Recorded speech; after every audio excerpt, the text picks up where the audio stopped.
The Young update brings an intense new infantry-only game mode, along with a brand new map and improved spawn protection mechanics. 2 new weapons and a batch of new weapon skins are now added to the arsenal. A fun new light transport vehicle appears on the front line.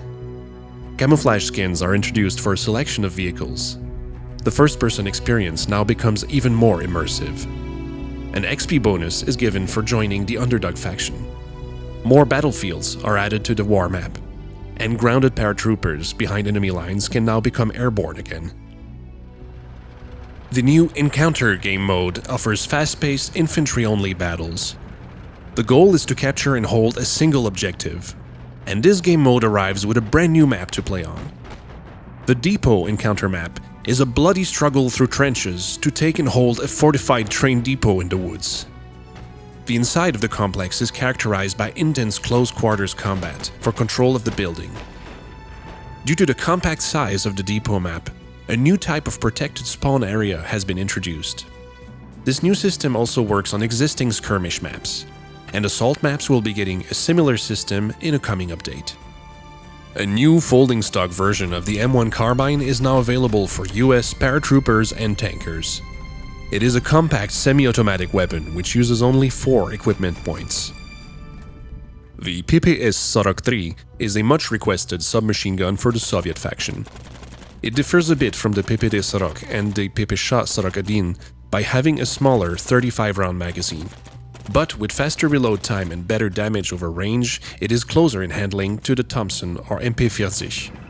The German Sonderkraftfahrzeug 2, also known as the kleines Kettenkrad HK 101, or Kettenkrad for short, is here. It is a very useful and fast vehicle that eats rough terrain for breakfast. It is unlocked by the driver ribbon for infantry and recon, and it can also mount a supply crate as well. You can now acquire camouflage and skins for a selection of vehicles, and the first ones available are the Vasyugan light camo for the Soviet Gaz 67, the olive drab and black camo for the US 4x4 truck, the ambush DB camo for the German Kübelwagen Typ 82, the ambush DB camo, and a light olive skin for the new Kettenkrad. More will be added for other vehicles in future updates. Besides 5 new skins for the M1 folding stock and 5 more for the PPS, an additional Alder skin for the Gewehr 43 and an anodized black skin for the Tula Tokarev 33 are now available. And finally, the Soviet Mosin Nagant M. Stadin 30 can now be upgraded with one of the 4 new Patriot Field Camo skins.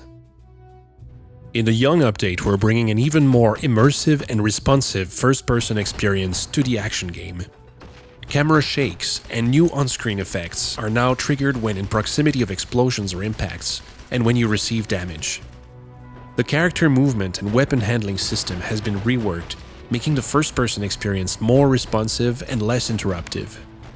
Sprinting costs less stamina and will always boost the running speed even when running uphill. Jumping no longer drains stamina, but you won't regenerate stamina while jumping. Your soldier can now also walk over minor obstacles without losing aim or the ability to fire. Entering and exiting prone is now faster, and maneuvering while prone is also smoother. Plus, you can now crawl under tables or through pipes. If you play war battles as part of one of the 2 least populated factions, you will now receive a rank experience bonus. The size of this underdog bonus will depend on how big the difference is between the faction populations. The bonuses we introduced in the Schulander update for war battles resulted in a longer waiting time when the matchmaker tries to find a battle for you, as there is only a limited amount of battlefields in a war.